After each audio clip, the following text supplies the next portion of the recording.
ketika yang datang itu adalah perintah, maka dipastikan itu adalah kebaikan. Namun ketika yang datang itu adalah larangan, maka dipastikan itu adalah sebuah keburukan. Ternyata ayat yang kita baca tadi mengatakan, ya ayyuhalladzina amanu zkurullah, wahai orang-orang beriman, berzikirlah kepada Allah. Ini adalah perintah untuk memperbanyak zikir kepada Allah. Dari situ dipahami bahwa tidak ada yang didatangkan dan dihasilkan oleh zikir kecuali kebaikan. Saya ulangi, itu memberi isyarat tidak ada yang didatangkan dan dihasilkan oleh zikir kecuali kebaikan. Kemudian yang kedua, ayat yang kita baca ini pun juga menunjukkan kemuliaan zikir. Karena ternyata satu-satunya ibadah, satu-satunya perintah Allah yang tidak ada ketentuan dan ukurannya serta batasannya hanya zikir kepada Allah. Puasa memang ibadah yang mulia, tapi ada ketentuannya selama bulan suci Ramadan. Haji memang mulia, tapi ada ketentuannya hanya dilaksanakan di bulan Zulhijjah. Zakat memang mulia, tapi ada ukuran berapa yang wajib dikeluarkan. Salat memang mulia, tapi ada ketentuan 5 yang wajib dalam sehari semalam. Tetapi ternyata berzikir kepada Allah tidak ditentukan jumlahnya. Al-Quran mengatakan zikran katsira, perbanyaklah zikirmu kepada Allah subhanahu wa ta'ala. Pertanyaan, mengapa perintah zikir seperti ini? Jawabannya, karena zikir itu adalah bukti cinta kepada Allah. Karenanya, semakin kita cinta kepada Allah, semestinya kita memaksimalkan zikir kita kepadanya. Kemudian selanjutnya hadirin yang dimuliakan Allah, berkaitan dengan zikir ini ternyata ulama menjelaskan bahwa zikir terbagi 3. Zikir terbagi 3. Yang pertama ada yang disebut zikrul lisan, zikirnya lisan. Ada yang disebut zikrul qalbi, zikirnya hati. Pertanyaan, yang mana yang dimaksud zikrul qalbi dan yang mana yang dimaksud zikrul lisan? Yang mana zikirnya hati dan yang mana zikirnya lisan? Jawabannya, zikirnya hati adalah apa yang ada di dalam hati kita. Bisa jadi hati kita menyebut-nyebut nama Allah, bisa jadi hati kita mengingat kemahakuasaan dan kemahabesaran Allah, bisa jadi hati kita menyadari bahwa kita dilihat oleh Allah. Sebagai contoh, diceritakan di dalam salah satu kisah bahwa suatu saat ada seorang laki-laki merayu dan menggoda seorang perempuan untuk melakukan tindakan asusila. Ternyata pada awalnya perempuan ini menolak. Namun seiring dia dirayu dan digoda, ujung-ujungnya mau juga. Mula-mulanya tidak mau, tapi pada akhirnya mau juga. Walhasil diajak pun masuk ke dalam rumah kosong. Singkat cerita, ternyata begitu masuk ke dalam rumah kosong itu, laki-laki tersebut mengatakan, tutup semua pintu dan jendela di rumah ini. Maka perempuan itu pun menutup semua pintu dan jendela. Setelah dia tutup semuanya, laki-laki ini kembali bertanya, apakah kamu sudah menutup semuanya? Ternyata perempuan itu menjawab, semua pintu dan jendela sudah saya tutup, kecuali satu tidak bisa saya tutup. Lalu laki-laki itu mengatakan, yang mana pintu yang satu yang tidak bisa kamu tutup? Ternyata dia mengatakan, yang tidak bisa saya tutup adalah pintu antara kita dengan Allah. Artinya makhluk Tuhan tidak mengetahui apa yang kita lakukan, tapi Tuhan mengetahui apa yang kita lakukan. Ternyata ungkapan perempuan itu langsung merasuk dalam hatinya laki-laki ini, yang menyebabkan dia tidak jadi melakukan tindakan asusila terhadap perempuan itu. Maka ini menunjukkan zikir hati tidak mesti dalam bentuk ucapan di dalam hati, tidak mesti dalam bentuk bacaan di dalam hati, tapi zikirnya hati bisa saja kesadaran bahwa kita dilihat dan disaksikan oleh Allah Subhanahu wa taala. Diceritakan juga dalam sebuah kisah bahwa ada seorang ulama memiliki banyak santri.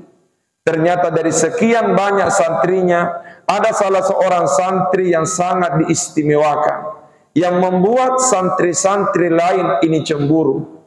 Walhasil santri-santri lain ini datang menghadap kepada Pak Kiai sambil menyampaikan sebuah pertanyaan. Pak Kiai, mengapa engkau bedakan kami dengan si dia, padahal dia dengan kami sama-sama muridmu? Ternyata ulama ini menjawab pertanyaan santrinya bukan dengan kata-kata, tapi dia jawab pertanyaan santrinya dengan sebuah perintah. Ulama ini mengatakan, silahkan pergi tangkap ayam, dan setelah kalian menangkap ayam, pergilah sembeli ayam itu di tempat yang sama sekali tidak ada orang melihatmu. Pergilah menyembeli ayam itu di tempat yang sama sekali kamu tidak dilihat oleh siapapun. Maka senanglah hatinya semua santri, karena tidak lama lagi akan makan ayam. Walhasil semua santri pergi menangkap ayam, dan ketika semuanya sudah menangkap ayam, mereka pun pergi mencari tempat yang paling tersembunyi, kemudian mereka menyembeli ayam. Tidak lama kemudian datanglah semua santri membawa ayam yang sudah disembeli, kecuali santri yang disenangi oleh Pak Kiai, ternyata dia tetap membawa ayam yang masih hidup. Maka gurunya bertanya, anakku, mengapa kamu tidak sembeli ayammu? Ternyata muridnya ini menjawab, Pak Kiai, sengaja saya tidak menyembeli ayam ini, karena tadi engkau berkata, sembelilah ayam ini di tempat yang sama sekali tidak ada yang melihatmu. Dan saya sudah keliling bersembunyi, ternyata tidak ada tempat di mana saya tidak dilihat oleh Allah Subhanahu wa taala.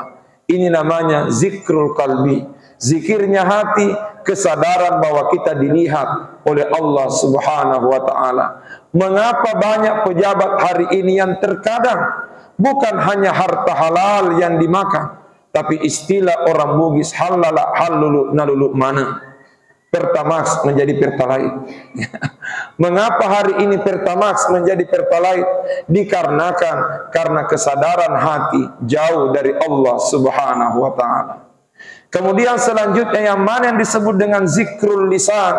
Zikrul lisan inilah semua bacaan yang kita baca. Apakah itu la ilaha illallah? Apakah itu subhanallah? Apakah itu Allahu Akbar dan sebagainya dan sebagainya. Tapi muncul tanda tanya, yang mana yang paling mulia, zikir hati atau zikirnya mulut? Kata ulama, bila memungkinkan keduanya. Apa artinya? Mulut berzikir, hati pun berzikir. Tapi andai kata tidak bisa ketemu keduanya, maka yang paling mulia adalah zikrul qalbi, zikirnya hati. Tetapi andai kata hati kita lupa dan lalai dari Allah, jangan biarkan mulut kita tidak berzikir kepada Allah. Sebab terkadang juga ada yang mengatakan, apa arti bacaan yang banyak kalau ternyata hati kita lupa dan lalai kepada Allah. Tapi ternyata ulama menjawab, az-zikru ma'al ghaflah khairum minal ghaflati aniz zikri. Berzikir namun berzikir namun hati kita jauh dari Allah, itu jauh lebih baik daripada tidak berzikir sama sekali. Saya ulangi kata ulama, az-zikru ma'al ghaflah khairum minal ghaflati aniz zikri. Mulut berzikir tapi hati lupa kepada Allah, itu jauh lebih baik daripada tidak berzikir sama sekali. Karenanya bila memungkinkan mulut membaca, hati ingat kepada Allah, itu yang terbaik. Tapi andaikan tidak memungkinkan, maka kita perlu mengedepankan zikrul qalbi, zikirnya hati. Tapi andai kata sama sekali hati lupa kepada Allah, kata ulama, biarlah hati kita lupa, yang penting mulut kita berusaha untuk menyebut-nyebut Allah. Pastinya bahwa az-zikru ma'al ghaflah khairum minal ghaflati an zikri. Mulut berzikir namun hati lupa, itu jauh lebih baik daripada tidak berzikir sama sekali. Dan zikir yang ketiga, dan ini yang tak kalah penting, adalah zikrul jawarih, zikirnya anggota tubuh. Ada zikirnya hati, ada zikirnya mulut, tapi yang tak kalah penting adalah zikrul jawarih, zikirnya anggota tubuh. Pertanyaannya, mana zikirnya anggota tubuh? Kata Imamun Nawawi, kullu amilin lillahi ta'ala bita'ah fahuwa dzakirun lillah. Semua perbuatan, semua tindakan, semua gerakan, semua pekerjaan yang dilakukan semata-mata karena Allah, maka itu adalah zikir kepada Allah. Seorang pedagang yang pergi berdagang di pasar dengan berusaha mencari rezeki halalnya Allah, maka perdagangannya adalah jalan zikir kepada Allah Subhanahu wa ta'ala. Seorang pejabat ketika bertanda tangan menggunakan pulpennya, menggunakan ujung penanya untuk menandatangani kebijakan yang membawa kebermanfaatan kepada masyarakat luas, maka itu adalah zikir kepada Allah Subhanahu wa ta'ala. Seorang berilmu menggunakan ilmunya untuk mengingatkan masyarakat kepada Allah, itu juga bagian daripada zikir kepada Allah Subhanahu wa ta'ala. Sehingga dengan demikian, zikir adalah apapun yang kita lakukan, apapun yang kita ucapkan, apapun yang kita rasakan yang mengantarkan kita dekat dengan Allah, maka itu adalah zikir kepada Allah. Terakhir, bisa saja ada yang bertanya, adakah zikir yang singkat? Adakah zikir yang ringan namun ternyata membawa keberkahan yang begitu banyak? Kalau ini yang mau dijawab, begitu banyak jawaban dari Rasulullah. Tapi salah satu pesan Rasulullah sallallahu alaihi wasallam yang mungkin tidak salah bila kita sampaikan pada kesempatan kali ini, Nabi mengatakan, kalimatani khafifatani alal lisani faqilatani fil mizani habibatani ilar rahmani. Kata Nabi, ada dua kata, ada dua kalimat, mudah diucapkan, berat di timbangan, namun sangat dicintai oleh Allah yang Maha Pengasih. Kata Nabi, ada dua kalimat, mudah diucapkan, berat di timbangan, dan sangat dicintai oleh Allah yang Maha Pengasih. Apa itu? Subhanallahi wa bihamdi, subhanallahil azim. Subhanallahi wa bihamdi, subhanallahil azim. Saya ulangi, subhanallahi wa bihamdi, subhanallahil azim. Dua kalimat mudah diucapkan, tapi berat di timbangan dan sangat dicintai oleh Allah Subhanahu wa ta'ala. Karenanya mudah-mudahan Ramadan kali ini mengantarkan kita untuk semakin dekat kepada Allah Subhanahu wa ta'ala. Hati menyadari kemahakuasaan Allah, mulut memperbanyak menyebut-nyebut Allah, dan sikap dan perbuatan kita sesuai dengan petunjuk Allah. Insya Allah semua itu adalah bagian daripada zikir kepada Allah Subhanahu wa ta'ala. Saya kira demikian, dan sebelum kita tutup dengan pembacaan doa, kembali kami buka sesi tanya jawab. Jika sekiranya di antara jamaah ada yang ingin mengajukan pertanyaan, kami persilahkan. Ada yang ingin bertanya? Aman? Iya, silahkan. Waalaikumsalam. Pada saat mendengarkan khutbah berceramah, apa bisa sedikit? Nabi bersabda, idza sa'idal khatibu 'alal mimbar yakhtub. Bila khatib sudah naik di atas mimbar menyampaikan khutbahnya, fala yatakallam ahadukum, janganlah ada di antara kalian berbicara.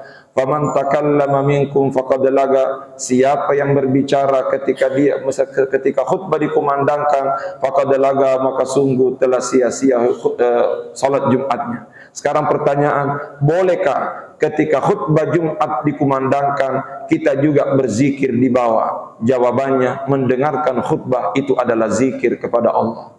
Di sinilah letak kesalahan. Karena nanti menganggap zikir kalau tasbihnya terputar. Saya ulangi, di sinilah letak kesalahan. Karena nanti menganggap diri kita berzikir kalau tasbihnya terputar.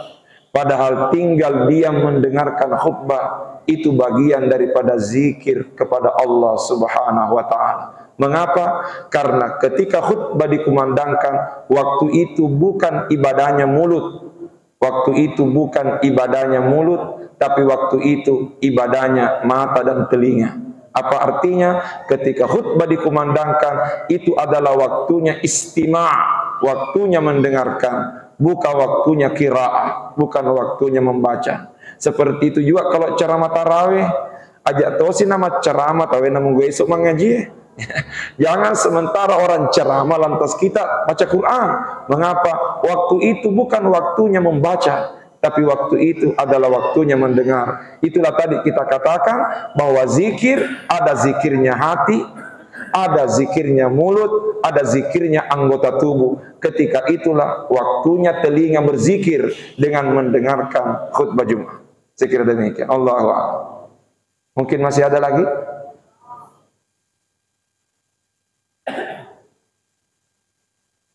Ya, silahkan. Assalamualaikum warahmatullahi wabarakatuh. Waalaikumsalam. Salat sunnah.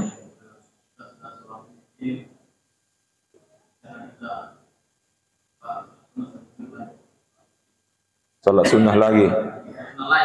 Ya. Ya. Pertanyaan beliau, bolehkah kita salat sunnah namun ternyata sebelumnya sudah pernah salat witir? Jawabannya, setiap amal yang kita lakukan diupayakan memiliki petunjuk dari Rasulullah sallallahu alaihi wasallam. Dan ternyata ditemukan dalam salah satu riwayat, Nabi sallallahu alaihi wasallam pernah melaksanakan salat witir. Nabi pernah melaksanakan salat witir. Dan ternyata tidak lama kemudian Nabi melaksanakan salat sunnah dalam keadaan duduk. Hadisnya mengatakan Nabi salat sunnah dalam keadaan duduk. Dari hadis ini ada dua pelajaran bisa diambil. Satu, itu memberi isyarat Nabi pernah salat sunnah setelah salat witir. Berarti boleh salat sunnah sekalipun sebelumnya sudah salat witir. Itu jugalah sebabnya, bolehkah salat tahajud setelah salat witir di masjid? Jawabannya boleh. Hanya saja kalau kita sudah berwitir sebelumnya, la witrani fil laili, tidak ada dua witir dalam satu malam, berarti salat witirnya tidak lagi diulangi. Lalu ada hadis Nabi mengatakan, ij'alu akhir salatikumul lailal witra. Jadikan akhir salatmu di malam hari adalah salat witir. Artinya jadikan witir sebagai salat yang terakhir. Jawabannya benar, dan itu perintah dari Nabi. Pada dasarnya perintah sifatnya wajib, kecuali ada keterangan yang menunjukkan tidak wajib. Andai kata tidak ada keterangan bahwa Nabi pernah salat sunnah setelah salat witir, maka bisa dipahami witir mesti yang terakhir. Tapi ternyata ditemukan bahwa Nabi pernah melaksanakan salat sunnah setelah salat witir, maka disitulah diambil kesimpulan, memang baik witir yang terakhir, tapi bukan berarti tidak boleh lagi salat sunnah setelah kita melaksanakan salat witir. Pelajaran yang kedua yang bisa diambil dari kisah tadi, ketika Nabi melaksanakan salat witir, selesai salat witir ternyata tidak lama kemudian Nabi salat sunnah dalam keadaan duduk. Itu memberi isyarat khusus untuk salat sunnah kita boleh laksanakan dalam keadaan duduk sekalipun kita bisa berdiri. Kalau salat wajib, berdiri itu adalah rukun. Bagi orang yang wajib berdiri, bagi orang yang mampu berdiri, nanti sah salat wajibnya kalau dia berdiri. Tapi kalau salat sunnah, sekalipun bisa berdiri, tapi mau laksanakan dalam keadaan duduk, tetap sah dan tidak mengapa. Tapi Nabi mengatakan, siapa yang salat sunnah dalam keadaan duduk, tapi dia bisa berdiri, Nabi mengatakan, dia mendapatkan pahala seperduanya salat berdiri. Berarti diskon 50%. Ya. Saya kira demikian. Allahu a'lam. Mungkin masih ada lagi? Ya, silakan.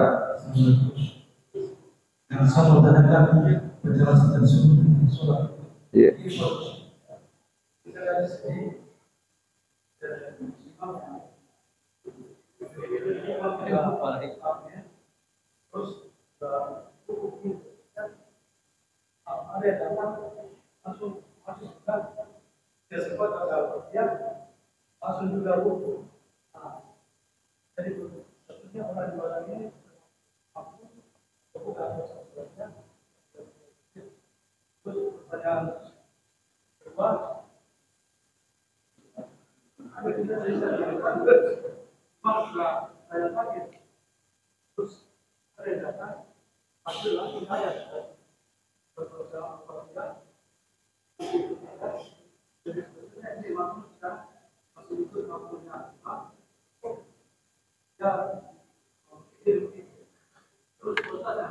Yang mana ini masuk ngomong sendiri ya, hasilnya salah sendiri terus.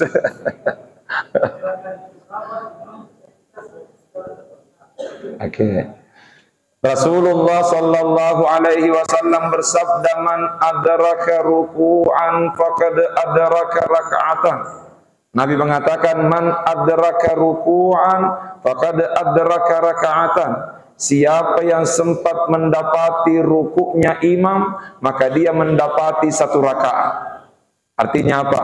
Kalau kita terlambat masuk masjid, ternyata imam sudah takbir ruku, Allahu Akbar, lantas kita masuk, langsung saja takbiratul ihram, Allahu Akbar, kemudian bertakbir langsung ruku. Tidak usah baca Fatihah, agar kita bisa mendapatkan rukuknya imam. Dan kalau masih sempat mendapatkan rukuknya imam, berarti kita mendapatkan satu rakaat. Berarti sudah terhitung satu rakaat. Tapi bagaimana dengan bacaan Fatihah? Itulah sebabnya ada hadis yang lain mengatakan, al-imamu dhamin, imam adalah jaminan bagi makmumnya. Artinya apa? Bacaan imam itu ada menjadi bacaan bagi makmum yang terlambat. Makmum tidak sempat baca Fatihah, maka bacaan Fatihahnya imam menjadi jaminan bagi makmumnya. Itu jugalah sebabnya yang terpilih jadi imam adalah orang yang bagus bacaan Fatihahnya. Karena kalau yang terpilih dari imam adalah Fatihahnya kenjo-kenjo, Fatihahnya bengkok-bengkok, maka khawatir banyak jamaah yang bengkok-bengkok Fatihahnya.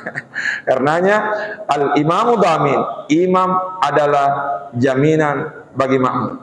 Pertanyaan kedua, ternyata mendapati imamnya sudah tahiyat terakhir. Mendapati imam sudah tahiyat terakhir.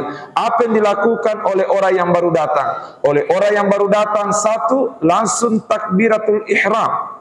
Dan ketika sudah takbiratul ihram, langsung mengikuti gerakan imam. Ketika imam waktu itu sudah tahiyat terakhir misalnya, atau sujud terakhir, maka langsung kita takbir turun untuk mengikuti gerakan imam. Kalau imam sujud, kita langsung sujud. Kita jangan menunggu. Karena ada juga orang menunggu di atas. Pokoknya topi matun apa melelu, ya. Kita langsung saja turun. Kemudian tahiyat, kemudian setelah memberi salam, apa yang kita lakukan?